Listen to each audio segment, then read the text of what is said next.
My name is Harper Winslow, and I'm 35 years old. 3 days ago, if you'd asked me about my marriage, I would have told you we were going through a rough patch. That's what I called it to my friends, my coworkers, even to myself. A rough patch. Something you ride out with patience and late-night talks, and maybe a weekend away somewhere with better lighting and cheap wine. I didn't realize that what I was calling a rough patch was actually the part where the road had disappeared and I was still pressing the gas, pretending we weren't already airborne. My husband, Derek Lawson, and I have been married for 6 years. We met through work. Back then, I was a burned-out corporate lawyer trying to reinvent myself as a consultant. Derek worked in marketing at a firm that partnered with the consulting company I'd joined. He was the charming one in the room, the guy who could make quarterly targets sound like a TED Talk and bad news sound like a joke you were lucky to hear. We clicked fast. Coffee meetings turned into after-work drinks. After-work drinks turned into weekends together. We got engaged after a year, married 6 months after that. For the first few years, it really was good. We were that couple that people said just works. Then, about 8 months ago, something shifted. It was small at first. Derek started being weird about his phone, face down on the table, quick to turn the screen away. Work stuff, he'd say, shrugging. He started going out more with the team. Happy hours, client dinners, networking events that somehow always bled into 2 or 3 a.m. When I asked what time he'd be home, he'd sigh like I was asking for a kidney. I can't live by a curfew, Harp. I'm not 16. I tried to be understanding. I really did. I gave him space. I didn't nag. I told myself this was just stress, just a phase, just him blowing off steam. But each night I fell asleep alone, his side of the bed cold and empty, something in me clenched a little tighter. The breaking point came on a Tuesday night. I'd gotten home from a client meeting around 7 p.m., kicked off my heels, and made dinner. Nothing fancy, just pasta and roasted vegetables, the kind of meal you make when you're trying to remind yourself that normal still exists.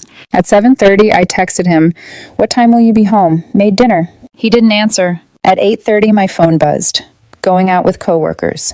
Don't wait up. A familiar wave of disappointment washed over me. This was the 4th night that week. I stared at the bubbling sauce on the stove and, before I could stop myself, typed back, "This is the 4th night this week. Can we at least have dinner together once?" No reply. The pasta overcooked. I turned off the stove, shoved everything into containers, and put it in the fridge. I told myself not to take it personally, that adults have lives, that I was being clingy. I tried to watch a show, but my eyes kept drifting to the silent rectangle of my phone on the coffee table. At 10:30 p.m., 2 hours later, my phone finally lit up. "Stop being clingy." I stared at the words so long they blurred. I called him. He answered on the 5th ring, music and voices roaring behind him. "What?" he shouted. "Derek, can we talk for a second?" "I'm busy, Harper." "I know, but we haven't spent any real time together in weeks. I miss you." There was a pause, then flat and cold. "God, you're so needy." The word hit me harder than I expected. Needy. Like wanting to see my husband, to eat a meal with him, was some kind of character flaw. "I'm not being needy," I said, my voice shaking despite my best effort to steady it. "I'm your wife. I'm just asking—" "Stop acting like a wife," he cut in, his tone suddenly razor sharp. "I'll go wherever I want with whoever I want. If you can't handle that, that's your problem." Something in me snapped. It wasn't loud. There was no shouting, no smashed plates, no dramatic exit. Just this quiet, icy stillness that moved through me like a switch being flipped. "All right," I said. "What?" His voice sharpened, like he hadn't expected that answer.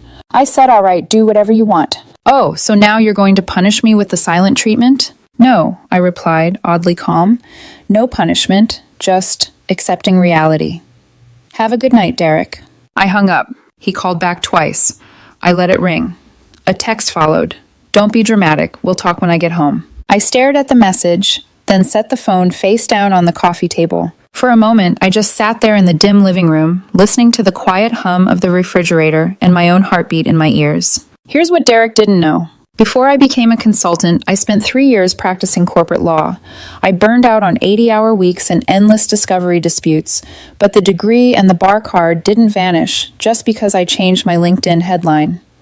I still knew how to read contracts. I still knew where people like to bury the knives. 6 months earlier, Derek's parents, Alan and Patricia Lawson, had asked me for help. They own a small but successful manufacturing company.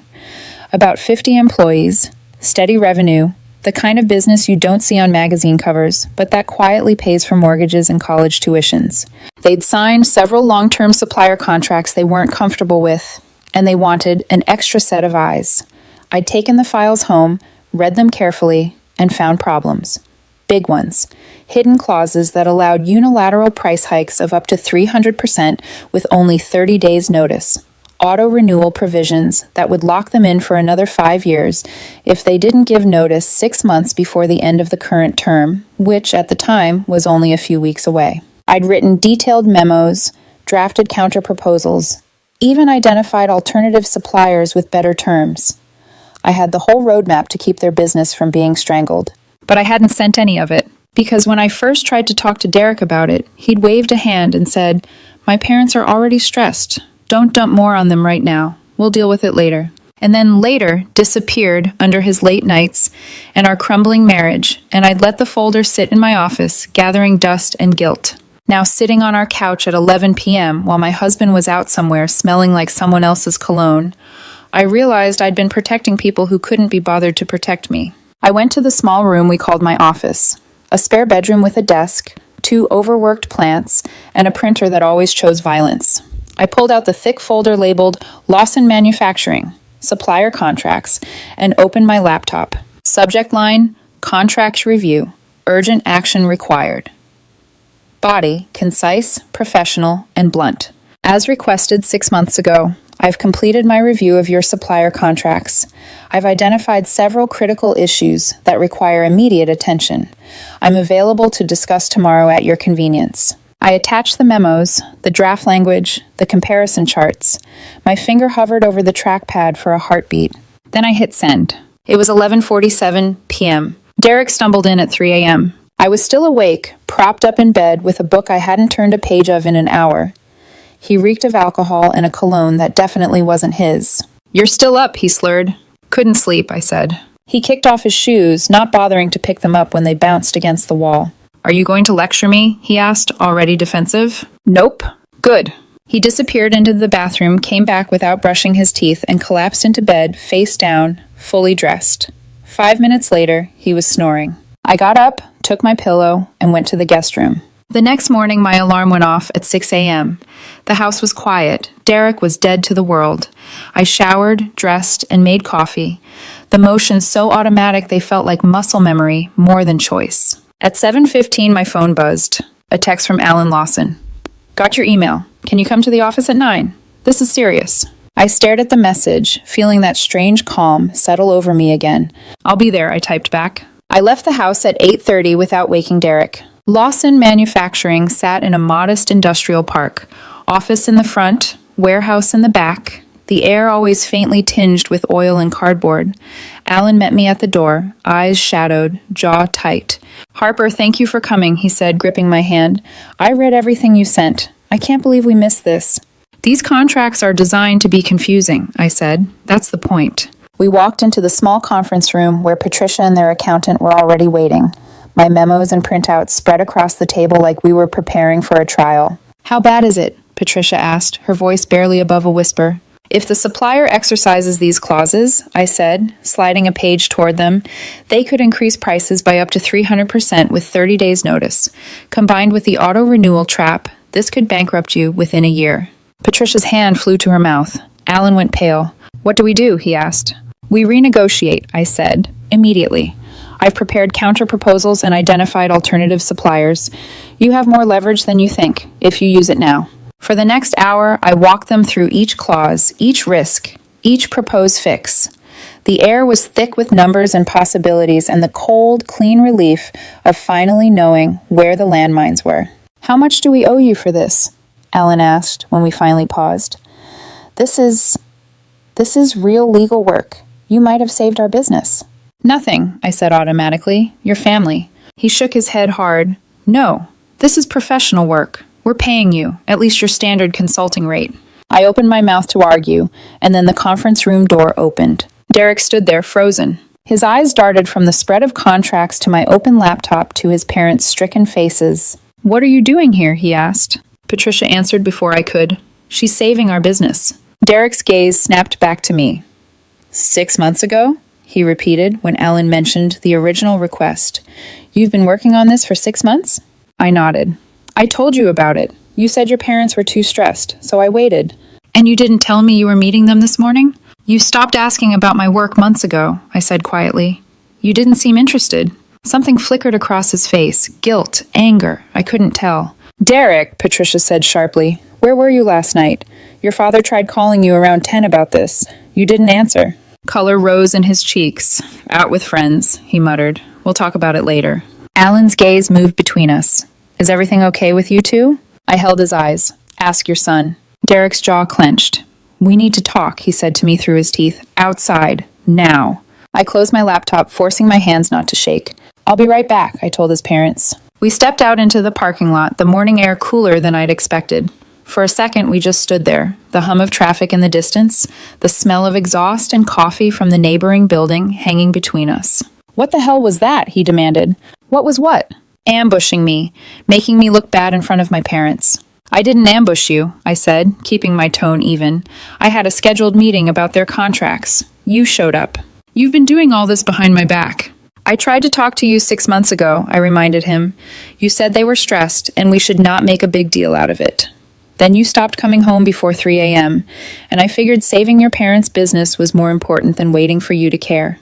Our marriage isn't falling apart, he snapped. You told me last night to stop acting like a wife, I said quietly. You come home at 3 a.m., smelling like a bar and someone else's cologne. You spend more time with your coworkers than with me. If this isn't falling apart, what is it? He opened his mouth, closed it again. I need space, he said finally. You're suffocating me. I gave you space, I said. I've been giving you space for months. You've used it to disappear into a life that doesn't include me. You're being dramatic. Am I? I asked. When's the last time we had dinner together? A real conversation? The last time you came home before midnight? He didn't answer. That's what I thought, I said. I took a breath, felt the calm settle over me again. Your parents need help with these contracts. That has nothing to do with you and me. So I'm going back in there to finish what I started. You can join us or leave. That part is up to you. I turned and walked back toward the office, my heart pounding so loud I could feel it in my fingertips. I didn't look back to see if he followed. Derek didn't come back into the conference room. I walked in alone, sat down, and opened my laptop like my marriage wasn't hanging by a thread outside in the parking lot. Alan and Patricia both watched me closely. Is everything all right? Patricia asked. We're having problems, I said carefully, but that's separate from this. Right now, we need to focus on these contracts. The deadline on that auto-renewal clause is in less than 2 weeks. If we don't act, the supplier locks you in for 5 more years on terrible terms. Alan ran a hand over his face. Then let's act. We went back to work. For the next 2 hours, we combed through strategies. We rehearsed what to say on the negotiation calls, which clauses were non-negotiable, which we could afford to compromise on. I showed them the financial projections. The version where they fought back, and the version where they stayed quiet and bled out slowly. The numbers were stark. Why didn't we see any of this? Patricia whispered. Because most people don't speak this language, I said softly, pointing at the tiny, weaponized lines of text. You weren't supposed to see it. That was the design. When we finally paused, Alan looked at me with something like awe and shame mixed together. How much? He asked again. I'm not asking as your father-in-law. I'm asking as a client who knows you've probably saved us from ruin. You don't owe me anything, I said automatically. Really, Alan, I'm glad I can help. He shook his head hard. Harper, this is real, specialized work. We're paying you. We'll figure out the structure later. A project fee, a retainer, something. But you're not doing this for free. Before I could argue, his phone started ringing. He glanced at the caller ID. It's the accountant. I'll take this in my office. When he left, Patricia reached across the table and touched my hand. Harper, she said quietly, her voice trembling, how bad is it between you and Derek? The question landed like a stone in my chest. I thought about lying, about saying we were fine, just stressed. But I was tired of lies. His, mine, everyone's. Pretty bad, I said. Bad enough that I slept in the guest room last night. Bad enough that I don't know if we're going to make it. Her eyes filled with tears. I had no idea, she whispered. He doesn't talk to me about feelings. He barely talks to me about anything beyond surface stuff. That's not your fault, I said. He barely talks to me either. She hesitated, then asked, Is there someone else? The question I'd been circling in my own head for months. I don't know, I admitted. Maybe. He's definitely checked out of us. He comes home at 3 in the morning, smelling like a bar and strangers, and expects me not to notice. What are you going to do? I haven't decided yet, I said honestly. Right now, I'm taking it one day at a time and making sure your contracts don't destroy your business. She squeezed my hand, her fingers cold and shaking. Whatever happens between you and Derek, I want you to know we're grateful for this, for you. Or I nodded, swallowing the knot in my throat. The meeting wrapped up around 1 in the afternoon. We had a plan, a set of calls scheduled, drafts to finalize. Alan walked me out to my car, promising to email me a list of all their active contracts for a broader review. You've given us breathing room, he said. I don't know how to thank you. Just follow through, I replied.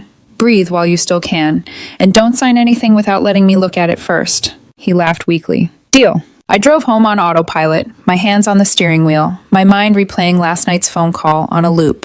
Stop acting like a wife. I'll go wherever I want, with whoever I want. Our street looked the same as always. Trim lawns, recycling bins, the neighbor's dog doing his daily patrol like he owned the cul-de-sac. Derek's car was already in the driveway, so he'd beaten me home. Inside, I found him in the living room, sitting on the couch with his phone in his hand, jaw tight. We need to talk, he said. Okay, I replied, setting my bag down. We sat across from each other like strangers at a mediation. My parents called me, he started.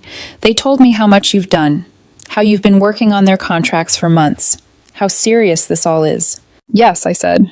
Why didn't you tell me? His tone was accusatory, as if he didn't remember the conversation where he'd dismissed it. I did tell you, I said quietly. You didn't care. You were too busy with your own life to ask about mine. That's not fair. Isn't it? I asked. When's the last time you asked about my work? My day? Anything that wasn't directly about you or your team drinks? He looked down at his phone. I've been going through stuff, he muttered. What stuff? I pressed. Because from where I'm standing, it looks a lot like you using stuff as an excuse to disappear. He exhaled sharply. I feel trapped, okay? Like I got married too young and missed out on everything. My friends are out traveling, dating, trying new things, and I'm just here, in this routine. Same house, same conversations, same grocery list every Sunday. We got married at 29, Derek, I said flatly. That's not too young. And stability isn't a prison sentence. You agreed to this life. You helped build it. I know, he said, rubbing the bridge of his nose. But lately I look around and I feel like I skipped some version of my 20s I was supposed to have. It's like everyone else is still free. And I'm what? I asked the warden. He flinched. It's not about blame, he said. It's just how I feel. Okay, I said slowly. So what do you want to do about it? Keep staying out until 3 a.m., pretending you're single? Keep telling me to stop acting like a wife while you reap all the benefits of having one? That's not what I'm doing.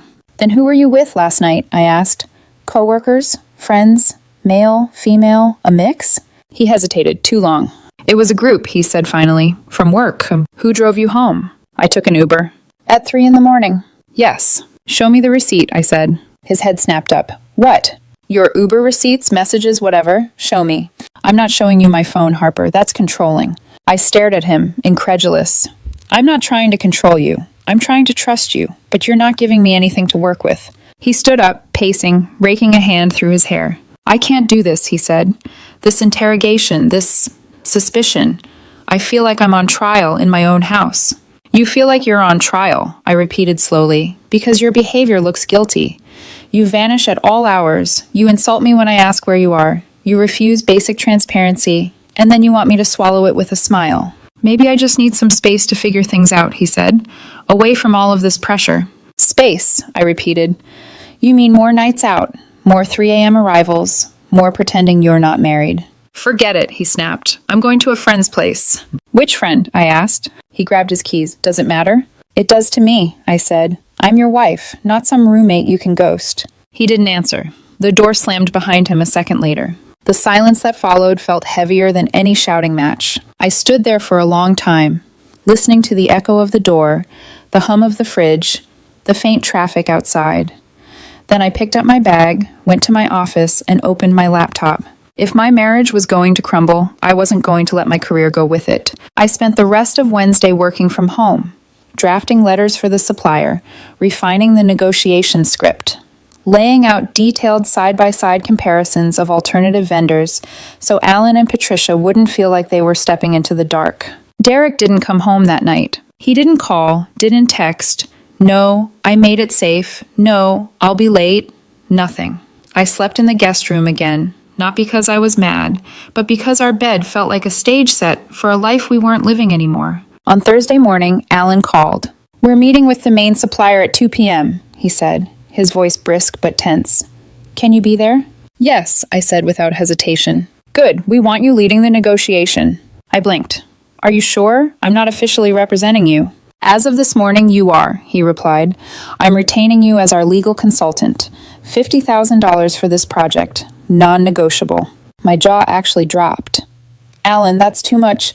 "It's what you're worth," he cut in. "Take it, or I'll add another zero just to be stubborn." Despite everything, I laughed. Deal. I hung up and stared at my phone for a moment, the number still echoing in my head.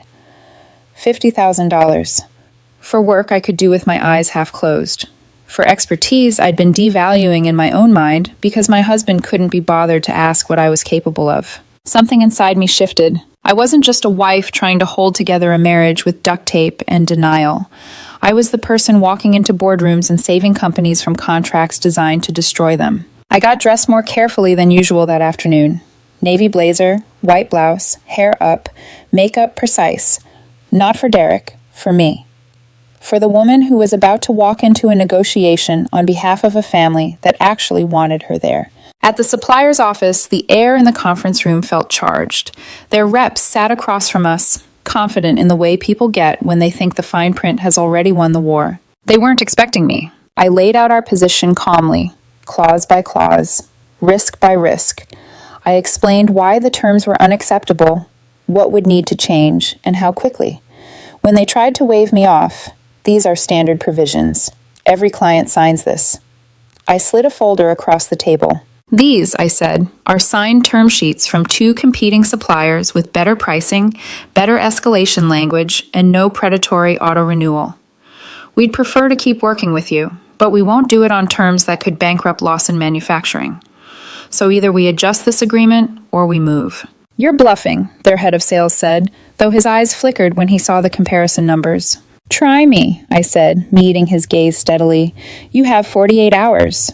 When we walked out of that building, Alan actually hugged me in the parking lot. "That was beautiful," he said, laughing in disbelief. "I've never seen them look so rattled." "It was necessary," I replied. "They've been taking advantage of you for years. They're not anymore." I should have felt nothing but triumph. Instead, beneath the rush of professional satisfaction, there was this hollow ache. I could walk into a room full of seasoned negotiators and make them blink, but I couldn't get my own husband to look me in the eye and tell me the truth. We went for coffee after the meeting. Alan insisted, claiming he needed something warm to keep my heart from exploding. Patricia joined us a few minutes later, her face lighter than I'd seen it in months. "We might actually survive this," she said, half laughing, half crying. "Harper, I can't believe what you just did in there." "I can," Alan said firmly. "I've never seen someone dismantle a contract trap that fast. They didn't know what hit them." I smiled, but it didn't quite reach my eyes. The praise warmed me, but it also reminded me how rarely I heard that tone from Derek anymore, like I was someone to be proud of, not someone to tolerate. My phone buzzed. "Derek." I stared at the screen for a moment before answering. "Hello? Where are you?" he asked. His voice was softer than usual, almost cautious. "Meeting with your parents," I said. "We just wrapped up the supplier negotiation." That's today, right?" "Yes." "How did it go?" "Really well, actually." "That's good." Silence stretched between us. "Harper, where have you been?" The question startled me. "Where have I been? I was home all night. You're the one who didn't come back." "I stayed at Ryan's," he said quickly. "I told you I needed space to think." "Did you?" I asked quietly. "Because it felt more like disappearing." Another long pause. "Yeah," he said. I thought about things. I want to try couples therapy." I closed my eyes, letting the words settle. I'd been waiting months to hear anything resembling effort, honesty, something that wasn't defensiveness or deflection. "Okay," I said slowly. "I'm open to that." "Really?" "Yes. But Derek, if we're doing this, you need to be honest with me. No more half-truths. No more staying out until 3 a.m. No more telling me I'm needy for wanting my husband around." I know, he said. I can do that. Can you? I pressed. Because talk is easy. I need to see change. I will, he said. I promise. All right, find a therapist and set up an appointment. I will. We hung up. When I looked up, Alan was watching me gently. Everything okay? Maybe, I said. He wants to try therapy. That's a good sign, isn't it? I shrugged. It's a start. Whether it's enough, I don't know. I didn't say the part that scared me most. I wasn't sure I wanted him back the way he was. The next few days were a strange limbo, like living with a roommate I used to love. Derek came home every night, but avoided emotional proximity. He'd hover in the kitchen, offer half smiles, ask if I needed anything, but the gulf between us stayed wide. Then, Friday afternoon, the supplier responded with a counteroffer, not perfect, but close enough. We accepted with a few modifications. Alan called me immediately. You saved us at least $400,000 over the next 3 years, he said. At least. That's not an exaggeration? I asked, stunned. Not even slightly. Patricia and I, we don't know how to thank you. You already did, I said. You put your trust in me. No, he corrected. Trust is one thing. This is a debt, and we intend to repay it properly. His voice softened. We want you to review all of our contracts going forward, retainer-based. We'll send you a proposal. I felt warmth unfurl in my chest, long overdue recognition of the skills I'd let dull under the weight of Derek's neglect. That means a lot, I said. Thank you. When I got home, Derek was in the kitchen, cooking, for me. He'd set out pasta, salad, even lit a candle, the kind we only burned on anniversaries or when guests were coming over. What's this? I asked, genuinely surprised.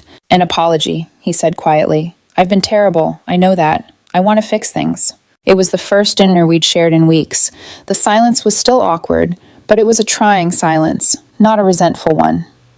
We talked about small things, a new project at his work, a book I was reading.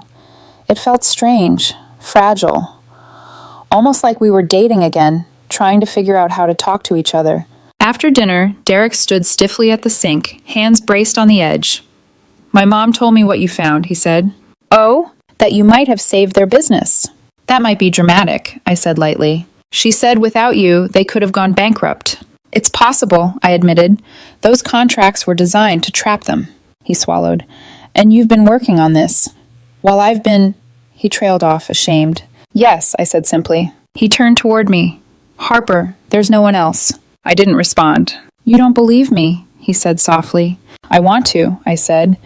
But Derek, you come home at 3 a.m. You smell like someone else's cologne. You refuse to show your phone. What am I supposed to think? His posture softened.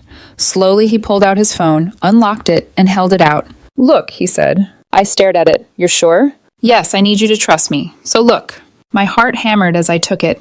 Messages, call logs, Uber rides, group chats with coworkers, late-night photos from crowded bars, timestamps that matched his stories.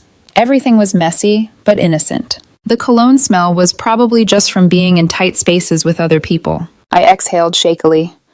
Relief rushed through me, followed by humiliation. I'm sorry, I whispered. I should have trusted you. No, he said. I gave you every reason not to trust me. I pulled away. I made you feel unimportant. That's on me. We talked until midnight about hurt, resentment, distance, fear. For the first time in months, it felt like he was actually there, not just occupying a room. Before bed, he touched my hand lightly. I want us back, Harp, he said, really back. I didn't promise anything. Couldn't. But I didn't pull my hand away either. 3 days later, we had our first therapy appointment. Our therapist, Marianne, was in her 50s. Calm, warm, with a voice that felt like a heated blanket. She listened as Derek explained his trapped feelings and his fear of being boring or growing old too fast. Then she listened to me describe the loneliness of being married to someone who treated my presence like background noise. The session was raw, uncomfortable, but real. Still, something subtle shifted in my peripheral vision throughout that hour. Every time Derek's phone buzzed, silenced but still lighting up, his eyes flicked toward it. Just for a moment. Just enough to register. Just enough to make my stomach tighten. The name on the screen flashed once before he turned it face down. A woman's name. One he had mentioned before. One he'd vaguely described as a coworker from another team. Someone he hadn't disclosed much about. Someone who, my instincts whispered, might not be just a coworker after all. By the end of the session, I had regained something I hadn't had in months. Clarity. Something was still missing, something Derek hadn't said, something hovering in the space between us like a shadow, and I was going to find out what it was. Marianne ended our session with a gentle smile and a homework assignment. I want you both to write down, she said, what you feel you've lost in this marriage and what you still want to save. Derek nodded, eyes down, the picture of contrition. But the moment his phone lit up again, with that same woman's name, something in his jaw tightened. He flipped the phone over, face down. Sorry, he murmured. Work. Sure. We walked to the car in silence. Derek reached for my hand, but I pretended to adjust my bag and avoided it. Not out of spite, out of caution. Therapy had opened a window, but the air coming through it didn't feel clean yet. In the car, he cleared his throat. You want to grab coffee or something? Keep the momentum going? I stared straight ahead.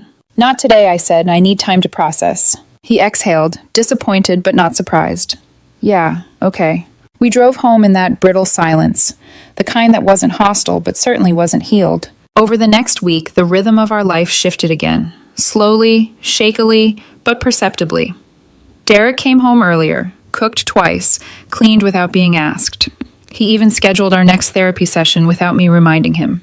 But the texts kept coming. From her. Her name, Lena Hart, would flash on his screen and vanish before I could blink. Sometimes he'd tilt the phone away.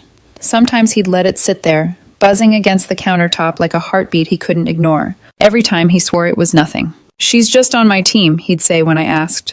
We've been working on a client pitch together. It's not a big deal. Maybe. But I'd spent years practicing law. Years reading subtext, body language, the quiet panic in someone's voice when they were trying to conceal, not a crime, but a truth. And Derek's truth was simmering just beneath the surface. Meanwhile, my own life, my work, was expanding faster than I'd prepared for. Alan and Patricia kept me busy, reviewing contracts, redrafting agreements, preparing them for negotiations they hadn't had the confidence to attempt before. Within a week, they sent me a retainer contract, a year-long arrangement for legal consulting at a rate that made my breath catch. I can't accept this, I told Alan when we met at the office. You can, he said. You should, and you will. Patricia nodded firmly. You've saved our company once already. We're not waiting for another disaster to call you. I felt something swell in my chest. Not pride exactly, but reclamation. A reclaiming of the part of me I'd let dim for the sake of keeping a man comfortable. I signed the retainer. The next Thursday, Alan called me unexpectedly. We're meeting with someone new tomorrow, he said. A potential strategic partner. Big opportunity. Their consultant will be presenting. That's great, I said. Want me there? Please. You're the only one who actually knows what any of this legal language means. I laughed, but something in his tone sounded significant. He hesitated. Just be prepared, okay? The consultant is sharp and familiar with our type of business. Prepared for what? I asked. He exhaled, hedging. You'll see. The next day, I arrived at Lawson Manufacturing in a fitted charcoal suit, hair pulled back, a binder full of notes under my arm. I felt strong, steady, like myself again. I walked into the conference room, and the world tipped sideways. Because sitting across the table, polished, poised, the picture of professional confidence, was Lena Hart. The woman whose name kept lighting up Derek's phone. The woman he once dated in college. The woman he had never mentioned still being in his orbit. Her eyes snapped up as I entered. Recognition hit her features like a spark. Oh, she said softly, you're Harper. Her voice was smooth, controlled, but I heard the guilt underneath it. Alan and Patricia exchanged glances. Those glances. The ones that said so, this is what we were afraid of. I took a seat, calm, cold, controlled. Nice to meet you, Lena, I said, extending my hand. She accepted it, her grip firm but nervous. I've heard a lot about you. I smiled tightly, I'm sure. Alan cleared his throat, shaking off the tension. All right, let's begin. The meeting lasted an hour in which Lena presented a polished proposal, solid analysis, clean numbers, well-researched projections. She was good, very good. But I was better. Every time she offered a recommendation, I dissected it gently but thoroughly. Found blind spots, identified legal risks she hadn't considered, strengthened points she'd weakened. By the end, even she looked impressed, if not slightly rattled. As long as Harper is advising you, Lena said finally, you're in excellent hands. Patricia flashed me a proud smile. We know. But Lena's eyes lingered on me a second too long, and in that moment I saw it. Not attraction, not rivalry, guilt. She knew something Derek hadn't told me. After the meeting, Alan and Patricia stayed behind with Lena to discuss follow-up items. I gathered my notes, heading for the hall. I didn't make it 3 steps before Lena touched my arm. "Harper, can we talk privately?" My heartbeat thudded once, hard, like a fist against a locked door. "Sure," I said, "let's talk." She led me to a quiet corner of the hall. "I want to be clear," she said immediately. "Nothing happened between me and Derek." I raised an eyebrow. "Is that the opening statement or the conclusion?" She winced. "Both." I folded my arms. "Okay, then why are you here, Lena? How do you know my husband?" Her throat worked. "We used to date," she said. "College. We were together for almost 3 years." "I know that part," I said. "He told me, once." "But he didn't tell you we've been working together for the past 6 months, did he?" There it was, like a knife sliding neatly between ribs. My voice came out steadier than I felt. "No, he didn't." She hesitated, then added, "We've talked. A lot." He vented to me about feeling stuck, trapped, like he wasn't ready for the life he chose.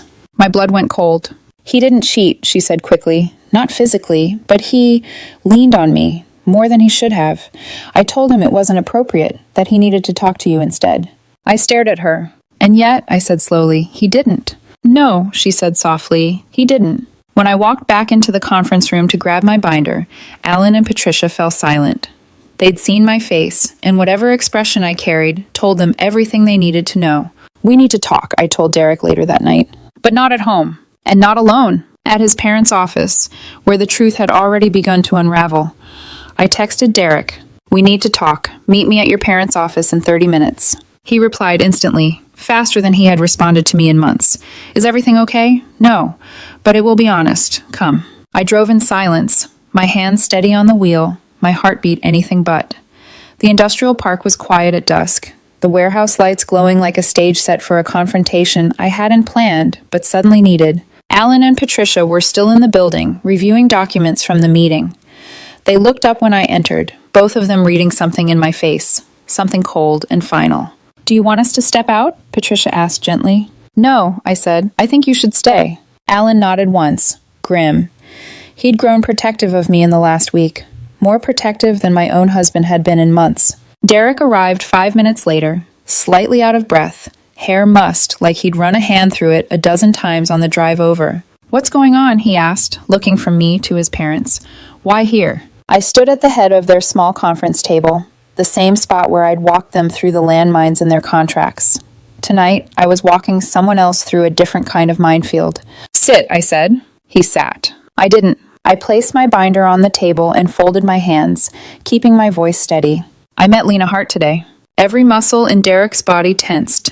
That alone told me enough. She was consulting for the partner company?" he asked carefully. "Yes," I said. "She is very competent, very prepared, very familiar with your parents' business." Silence. Patricia shot Derek a look so sharp he flinched. I continued, "She and I spoke privately. She told me you've been leaning on her for emotional support." His jaw clenched. "It's not like that." "Then what is it like?" I asked. "Because from where I'm standing, it looks like you ran to your ex-girlfriend to confide in her about being trapped in our marriage." He closed his eyes, a long exhale escaping his chest. "Shame. Real shame." "She said nothing physical happened," I added. "I believe her." He opened his eyes slowly. "But you don't believe me." "I don't believe you gave me the whole truth," I said, "and that's the part that matters." He ran a hand through his hair. "Harper, I was overwhelmed. It felt easy talking to someone who already knew who I used to be, before adulthood happened, before expectations." "Before I existed?" I asked sharply. "No," he whispered. "Not before you. Just before I felt inadequate all the time." Patricia inhaled sharply. "Inadequate?" Derek swallowed hard, glancing at his parents but speaking to me. "You walk into every room like you belong there," he said. "Like you understand everything before I even finish reading it. You're brilliant, Harp. You're decisive. You don't get stuck the way I do. I feel like I'm always 2 steps behind you, like you're already solving the problem while I'm still figuring out what the problem is." His voice shook. "And then my parents started calling you for help with things I should have been helping with. They trust you more than they trust me. They look at you like you're the future of this company, not me. And it made me feel small." Alan's eyes widened. "Derek!" He held up a hand. "Dad, I'm not blaming you. I'm just telling the truth." I stared at him, stunned into stillness. This was not the confession I expected. It wasn't pretty. It wasn't flattering. It wasn't manipulative. It was real. Instead of admitting how I felt, Derek continued, I started pulling away, staying out later, talking to Lena, making you the bad guy so I didn't have to face the fact that I was the one sabotaging us. My throat tightened, not with pity, just with the weight of finally hearing the truth. Alan leaned forward. You should have come to us, son. You should have told us you felt pushed out. We never meant to make you feel replaceable. Derek shook his head miserably. I know. And it wasn't your responsibility to monitor my ego. It was my responsibility to be a grown-up. Patricia wiped tears from her eyes silently. I took a slow breath. Why didn't you tell me about Lena? Why hide that you were working with her? His voice cracked. Because I knew it looked bad. I knew if I told you, you'd ask questions I wasn't ready to answer. Like why I felt so comfortable talking to her instead of you. And I didn't want to admit that I was choosing the easier audience. I felt the words land deep inside me. Heavy, painful, true. And I didn't cheat, he added quickly. Not physically, not emotionally, intentionally, but I can see why it feels that way. It feels that way, I said, because you built a world I wasn't allowed into. You shared parts of yourself with her that you wouldn't share with me. He closed his eyes again, defeated. I know, and I'm sorry. I'm so sorry. Alan stood abruptly, the chair scraping the floor. He pointed at Derek, voice shaking.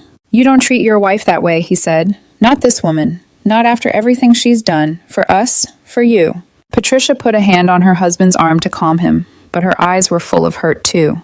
Derek, she whispered, we expected better. He buried his face in his hands. I stood still, watching him fall apart in front of the two people whose respect he'd feared losing.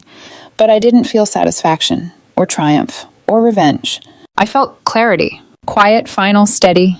I'm going to make this simple, I said, my voice calm and low. We can try to rebuild our marriage, but I'm not competing with your ex-girlfriend. I'm not tolerating half-truths and emotional side doors. I'm not accepting a version of you that runs from responsibility and calls it freedom. He looked up at me, eyes red. What do you want me to do? Cut her off, I said. No private texts, no late-night confessions, no emotional outsourcing. He nodded rapidly. Done. Show me consistent change, I continued. Not apologies, actions. Done, he whispered again. And if you ever make me feel like a placeholder in my own marriage again, I said softly, I will walk away with my dignity and the career I've rebuilt without you. He swallowed hard. I understand. There it was, the line drawn, clean, sharp, undeniable. I gathered my binder and stepped back. This conversation is over, I said. We'll talk more at home, not now. I walked out into the cool evening air, my pulse beginning to slow. For the first time in a long time, I felt like I wasn't the one breaking. I was the one choosing. 3 months later, I sit at my desk, my office now, a spacious converted loft I leased after the retainer work expanded into a full consulting practice. Contract drafts are scattered around me.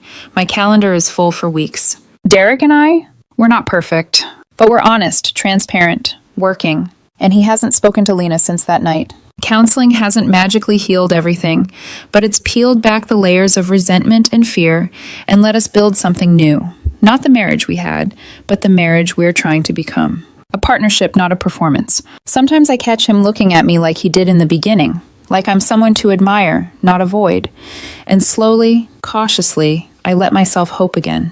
Because what I almost lost taught me something irreplaceable.